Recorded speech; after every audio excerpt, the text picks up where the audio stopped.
ज़हन से बात निकल गई कि रोजी देने वाली जात अल्लाह की है, पैसा देने वाली जात अल्लाह की है, सरमाया देने वाली जात अल्लाह की है।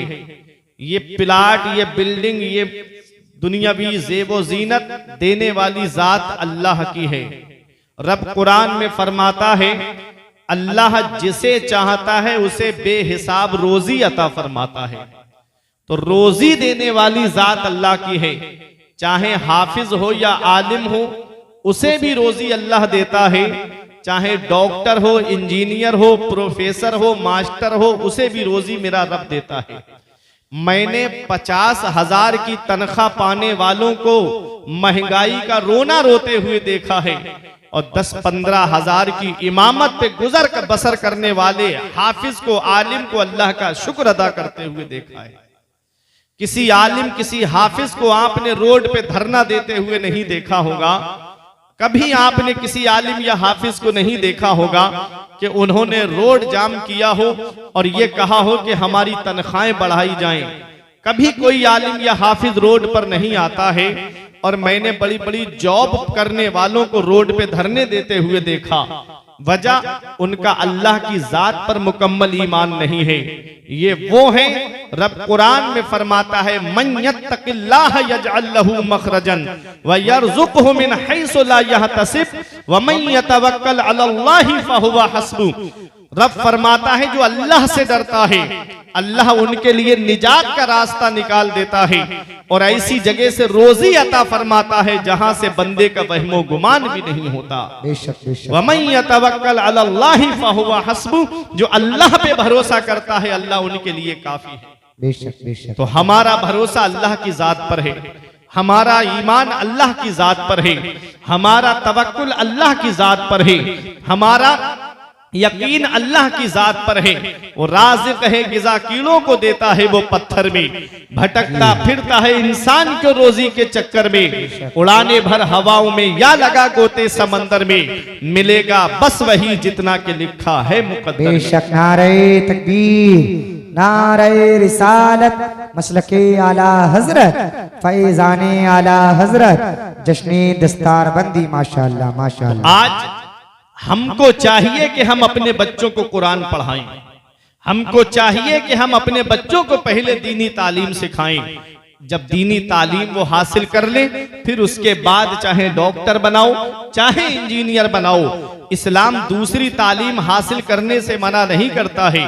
पैगंबर इस्लाम ने हजरत ज़ैद इब्ने हारिसा से फरमाया कि तुम इब्रानी जुबान को हासिल करो, उसकी जरूरत पड़ सकती है। अल्लाह अकबर। पैगंबर इस्लाम ने दूसरी जुबान सीखने का हुक्म फरमाया है, तो वो दूसरी जुबान चाहे इंग्लिश हो, चाहे हिंदी हो, चाहे संस्कृत हो, अगर इस्लाम के लिए उसकी जरूरत पड़ती है, मसाइल शरइया पहुंचाने के लिए उस जुबान की जरूरत पड़ती है, अपने शरीयत के अहकाम पहुंचाने के लिए उस जुबान की जरूरत पड़ती है, तो इस्लाम उस जुबान को हासिल करने के लिए मना नहीं करता है। मगर पहले अपने मजहब की तालीम सिखाओ, पहले अपने दीन की तालीम सिखाओ। हजरत अब्दुल्ला इब्ने मसूद फरमाते हैं मन अरादल इल्म फअलैहि बिल कुरान, जो इल्म हासिल करने का इरादा करे, जो तालीम का इरादा करे, जो एजुकेशन का इरादा करे, जो शिक्षा का इरादा करे, उसे चाहिए कि वो सबसे पहले कुरान की तालीम हासिल करे, उसे चाहिए कि वो सबसे पहले कुरान पढ़े, क्योंकि कुरान वो अल्लाह की किताब है जिसमें हर चीज का बयान मौजूद है। कुरान वो अल्लाह की किताब है जिसमें हर चीज का जिक्र मौजूद है। हर चीज का बयान आपको कुरान के अंदर मिलेगा, हर चीज का जिक्र आपको कुरान के अंदर मिलेगा। हीरे कुरान के अंदर मौजूद है, मोती कुरान के अंदर मौजूद है, सदफ कुरान के अंदर मौजूद है, गौहर कुरान के अंदर मौजूद है। और जिस मरीज को दुनिया के डॉक्टरों ने इलाज कर दिया हो उसकी शिफा भी कुरान के अंदर मौजूद है। लेकिन शर्त यह है इतना इल्म होना चाहिए, शर्त यह है इतनी सलाहियत होनी चाहिए, शर्त यह है इतनी काबिलियत होनी चाहिए चाहिए। कुरान पाक वो किताब है जिस पर लोगों ने रिसर्च करके, किसी ने समंदर से मोती निकाले, कुरान पर रिसर्च करके किसी ने जाकर के आसमान पे कमंदे डाली। कुरान वो अल्लाह की किताब है जिस पर लोगों ने रिसर्च करके हिदायत का रास्ता पा लिया। आप कहोगे मौलाना कोई दलील है तुम्हारे पास में, तो आओ मैं एक डॉक्टर का जिक्र आपको सुनाता हूं। नाम उनका मिलता है डॉक्टर मूरिस बुकैल। आप सुबह को जब जाएं तो अपने मोबाइल पर सर्च करिएगा, गूगल पर अभी नहीं, सुबह को जाकर के सर्च करना डॉक्टर मूरिस बैकली.com, तब आपको पता चलेगा डॉक्टर मूरिस हैं कौन। इन्होंने एक किताब लिखी है इंग्लिश में, the Bible the Quran and science. आज भी आपको दिल्ली की लाइब्रेरी में वो किताब मिल जाएगी। ये अमेरिका के अंदर शोबाए ज़राअत को पढ़ाते थे, एग्रीकल्चर के प्रोफेसर थे। एक दिन इनके वाइस चांसलर ने बुलाया और बुलाने के बाद कहा कि डॉक्टर मूरिस तुम ऐसा करो, मिस्र चले जाओ और वहां पर एक दरिया है जिसे दरियाए नील कहते हैं, उसके पानी पे जाकर के रिसर्च करो, उसके पानी पर जाकर के रिसर्च करो और सारा बायोडाटा हमारे पास लेकर के आओ, क्योंकि खेती बाड़ी के लिए एक सब्जेक्ट पानी भी है। बगैर पानी के खेती नहीं होती है, बगैर पानी के खेती परवान नहीं चढ़ती है। बगैर अब हैंडपंप से पानी, अब हैंडपंप पानी का इस्तेमाल होता है, नदी के पानी का इस्तेमाल होता है, नहर के पानी का इस्तेमाल होता है। पानी के बगैर खेती नहीं होती। रिसर्च ये करना है कि कहाँ का पानी ज्यादा उपजाऊ है, कहाँ का पानी कम उपजाऊ है, कहाँ के पानी से खेती ज्यादा लहलहाती है और कहाँ का पानी खेती को तबाह कर देता है। डॉक्टर मूरिस ने अपनी लिबर्टी गाह ली, डॉक्टर मूरिस ने अपनी तजर्बे गाह ली, डॉक्टर मूरिस अपनी लिबर्टी लेकर के और चंद साथियों को लेकर के मिस्र के अंदर आ गए और मिस्र में आकर के ठहर गए। एक दिन सुबह के वक्त दरिया नील के किनारे टहल रहे थे। अचानक आपके पैर से एक लाश टकराती है, आपका पैर एक लाश के पैर से टकराता है। जब उस लाश को निकाला गया तो लंबी लाश थी, निकालते चले जा रहे हैं। इतने लंबे लोग अब तो नहीं पाए जाते हैं, ये लाश किसकी है? इतने लंबे लोग अब तो नहीं पाए जाते हैं। हैरत बढ़ती जा रही है, इस्तेजाब बढ़ता जा रहा है। डॉक्टर मूरिस उस लाश को अपने साथियों के साथ उठा करके लाए और ला करके अपनी लिबर्टी गाह में रखा, तजर्बे गाह में रखा और देखने लगे कि ये लाश किसकी लाश है। अल्लाह अकबर। जब उस लाश को देखा तो समझने लगे कि ये कोई धार्मिक मामला लगता है। इस लाश को पानी ने क्यों नहीं गलाया? अरे पानी तो वो चीज है जो सख्त से सख्त चीज को गला देता है, जो सख्त से सख्त चीज को गला देता है, लेकिन इसके जिस्म को क्यों नहीं गलाया? इंसान बेचता क्या है पानी के सामने? आज डूबेगा, शाम को फूल जाएगा, दूसरे दिन को फट जाएगा, तीसरे दिन को जिस्म रेजा रेजा होके पानी में हल हो जाएगा। इंसान की हैसियत क्या है? कहा कि अब इतने लंबे लोग तो पाए नहीं जाते हैं, इस लाश को पानी ने क्यों नहीं गलाया? चलो पानी ने मेहरबानी कर दी तो इसको मछलियों ने क्यों नहीं खाया, मगरमच्छों ने क्यों नहीं खाया? ये लाश आज अब भी सलामत है, इसके सर के बाल सलामत हैं, इसके भौं के बाल सलामत हैं, इसके जिस्म का गोश्त सलामत है, इसके जिस्म की हड्डियां सलामत हैं। ये कोई धार्मिक मामला लगता है।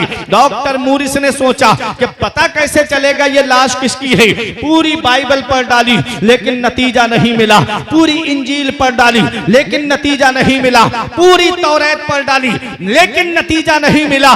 फिर दिल में ख्याल आता है कि चलो कुरान भी तो धार्मिक किताब है, चलो कुरान पढ़ करके देख ले। फिर कहने लगे हमारे सेंटों ने बताया है, हमारे पोप ने बताया है, हमारे धर्म गुरु ने बताया है कि कुरान धार्मिक किताब नहीं है, कुरान मोहम्मद ने अपना बनाया हुआ, मोहम्मद का अपना बनाया हुआ कलाम है, ये खुदा का कलाम नहीं है। डॉक्टर मूरिस कहने लगे चलो एक बार कुरान सुनकर के तो देख ले, शायद नतीजा मिल जाए। देखो जो बात डॉक्टर मूरिस के सेंटों ने बताई थी वही बात कुफारे मक्का बोलते थे। जब नबी ने कुरान पढ़ करके सुनाया, नबी नबी पर सबसे पहली वही कौन सी नाजिल हुई थी?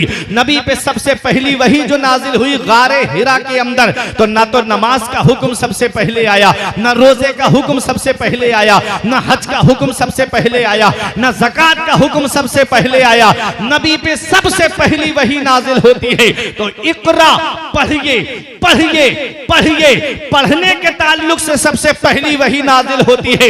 लेकिन भजनपुर वालों, अफसोस होता है जिस कौम के पैगंबर पर सबसे पहली वही पढ़ने के ताल्लुक से आई है, आज उसी पैगंबर की उम्मत के चंद लोग तालीम से दूर हो गए, एजुकेशन से दूर हो गए, शिक्षा से दूर हो गए, कुरान की तालीम से दूर हो गए, हदीस की तालीम से दूर हो गए। जब नबी ने मक्के में ऐलान नबुव्वत फरमाया तो कितने लोग लिखना पढ़ना जानते थे? सिर्फ 17 लोग लिखना पढ़ना जानते थे।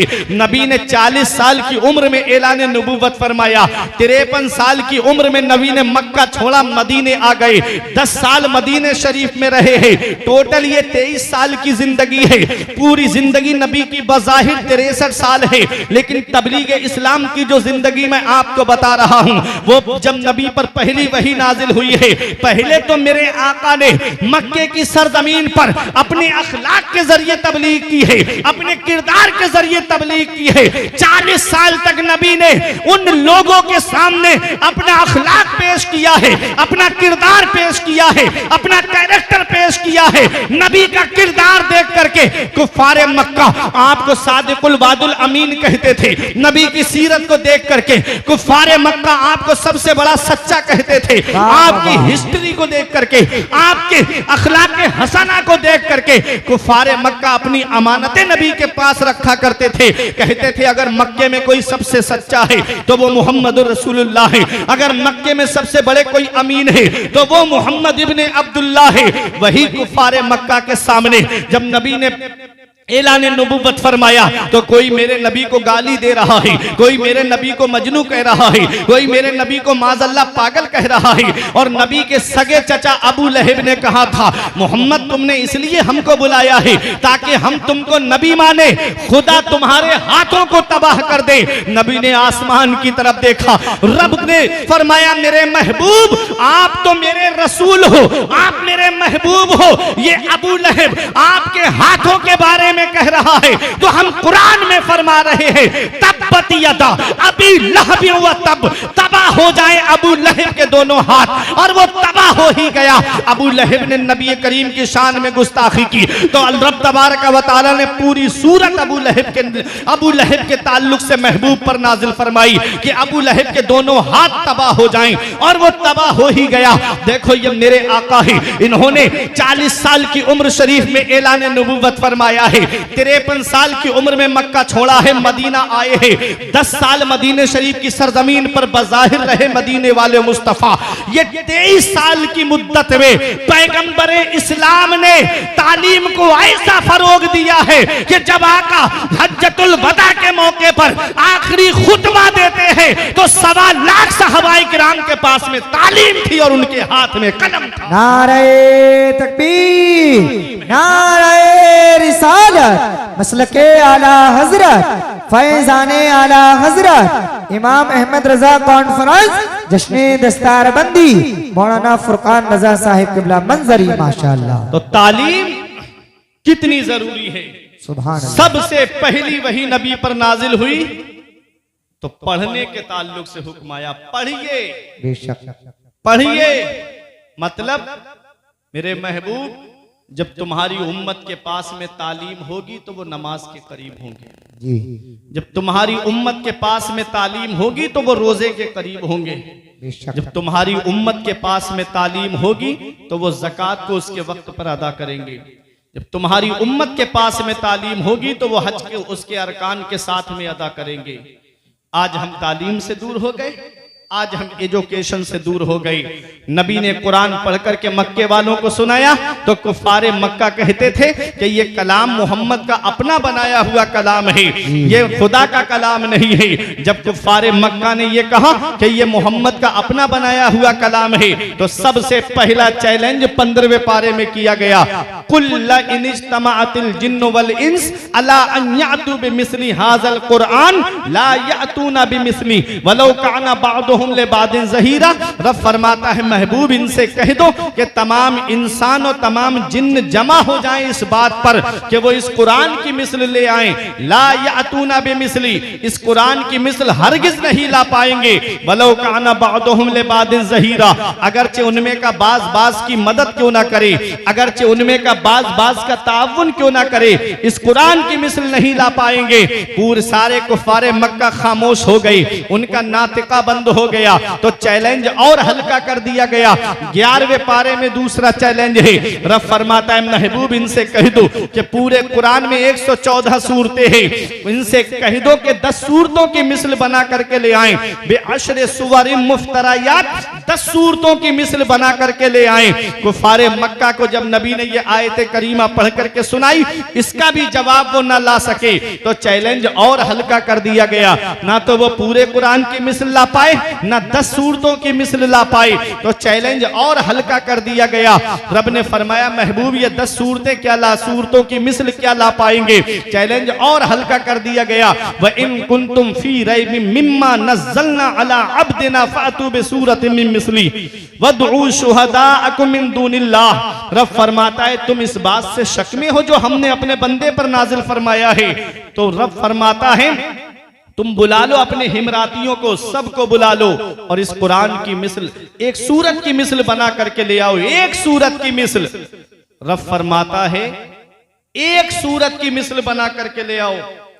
पूरे कुरान में सबसे छोटी सूरत सूरह कौसर है। इन्ना अअतैना कल कौसर, उस छोटी सी सूरत को लिख के काबे की दीवार पे टाक दिया गया और ऐलान कर दिया गया इस सूरत की मिसल बना करके ले आओ। सबसे छोटी सूरत है, जो भी आए और पढ़ करके मुंह दबा करके चला जाए, जो आए पढ़े और मुंह दबा करके चला जाए। एक बहुत बड़े अरबी के शायर को पकड़ करके लाए, जो बादशाहों के दरबार में फिल बदी अरबी में अशआर कह दिया करता था। फौरन अरबी में अशआर बना करके कसीदा पूरे कसीदे पढ़ दिया करता था। उसका हाथ पकड़ करके लाई और कहा कि तू इसकी मिसल अगर बना देगा, चंद जुमले भी अरबी के जोड़ देगा, तो हम सीना तान के कहेंगे कि देखो ये तुम्हारा अपना बनाया हुआ कलाम है। जब उस शायर को पकड़ के काबे की दीवार के साए में लाए, कहा कि इसको पढ़ा और इसकी मिसल बना दे।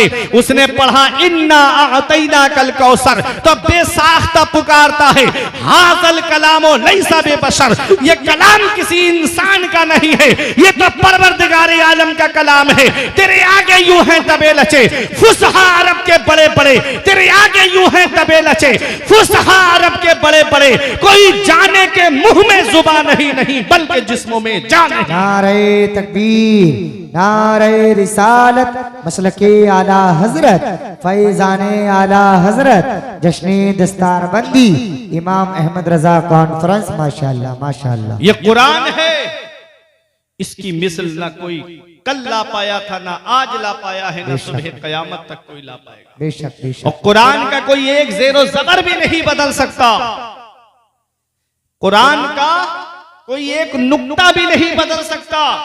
एक आया था बदलने की बात करने वाला खुद ही बदल गया और निकल गया है। कौले मोहम्मद कौले खुदा, फरमान न बदला जाएगा, बदलेगा जमाना लाख मगर कुरान ना बदला जाएगा। ये हमारा कुरान है, हर चीज का बयान इस कुरान के अंदर मौजूद है। डॉक्टर मूरिस कहते हैं कि लाओ कुरान भी तो धार्मिक किताब है, लाओ उस कुरान को भी तो पढ़ लिया जाए। एक आलिम को बुलाया जाता है जो उसका तर्जमा करता हुआ चले, एक आलिम को बुलाया जाता है जो साथ साथ उसका तर्जमा भी बताता हुआ चले। अल्लाह अकबर। आज तर्जमे बहुत चल रहे हैं, आदमी इतना याद रखना, सोशल मीडिया पर आदमी यूट्यूब खोलता है कुरान का तर्जमा सुनने के लिए। याद रखना, हर दाढ़ी टोपी वाला मौलाना नहीं होता है, हर दाढ़ी टोपी वाला आलिम नहीं होता है। सोच समझ करके कुरान का तर्जमा सुना करो। जब भी आप यूट्यूब पर तर्जमा लिख करके डालोगे तो तर्जमा बयान करने वाले कोई और आ जाते हैं। जब भी तर्जमा सुनना तो कंजुल ईमान सुनना, जब भी तर्जमा सुनना तो इमाम अहमद रजा खान का तर्जमा सुनना। ये इमाम अहमद रजा कॉन्फ्रेंस है। इमाम अहमद रजा खान के तर्जमे में क्या है? उसमें इश्क़ रसूल का पैगाम दिया गया है, नबी से मोहब्बत का पैगाम दिया गया है। आप कहोगे कोई सबूत, कोई दलील है, तो मैं आपको बताता हुआ चलूं। औरों के तर्जमे को देख लीजिएगा और आला हजरत के तर्जमे को देख लीजिएगा। जैसे आसमानी किताबों में कुरान का कोई जवाब नहीं है और कुरान के तर्जुमों में कंजुल ईमान का कोई जवाब नहीं। बेशक नारे तकबीर, नारे रिसालत, मसलके आला हजरत, फैजाने आला हजरत, जश्ने दस्तार बंदी माशाअल्लाह। और ये तर्जमा कैसा लिखा मेरे इमाम ने, कैसे लिखा कुरान का तर्जमा मेरे इमाम ने।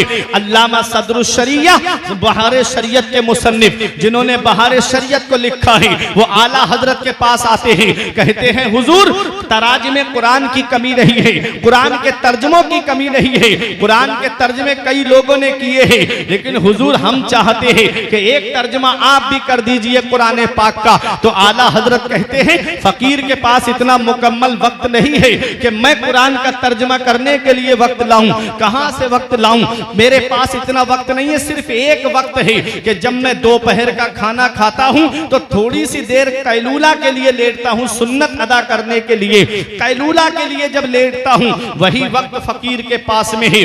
बाहर से जो फतावे आते थे उनका जवाब लिखते थे आला हजरत, 500 फतावा का जवाब देते थे मेरे इमाम। अल्लाह अकबर, जरा सुनो तो सही, दिन में मदरसे में पढ़ाना है, तालीम भी देनी है, मुरीद आ रहे हैं उनसे मुलाकात भी करनी है, कोई हाजतमंद आ रहा है उसकी हाजत को भी पूरा करना है। अल्लाह अकबर, इतनी बिजी लाइफ थी मेरे इमाम की। कहते हैं कि कोई ऐसा वक्त तो नहीं है मेरे पास में कि मुकम्मल वक्त निकाल सकूं, सिर्फ कैलूला के वक्त जो मेरे पास में वक्त है, खाना खा करके थोड़ी देर लेटता हूं, वही वक्त है। अगर उस वक्त में आप आना चाहो तो आ जाओ। अल्लामा सदरुश शरिया ने सोचा कि ये वक्त बहुत अच्छा है। जब जैसे ही आला हजरत खाना तनावुल फरमा के जोहर की नमाज के पहले नमाज पढ़ते, फिर खाना खाते, फिर थोड़ी देर कैलूला के लिए लेटते थे।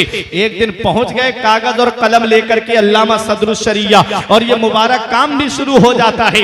आला हजरत बोलते जा रहे हैं, उधर वो तर्जमा लिखते जा रहे हैं, इधर आला हजरत बोलते जा रहे हैं और वो कुरान का तर्जमा लिखते जा रहे हैं। जब आदमी किसी चीज का तर्जमा लिखता है तो कई किताबों का सहारा लेना पड़ता है, कई लुगतों का सहारा लेना पड़ता है और दीगर किताबों का सहारा लेना पड़ता है।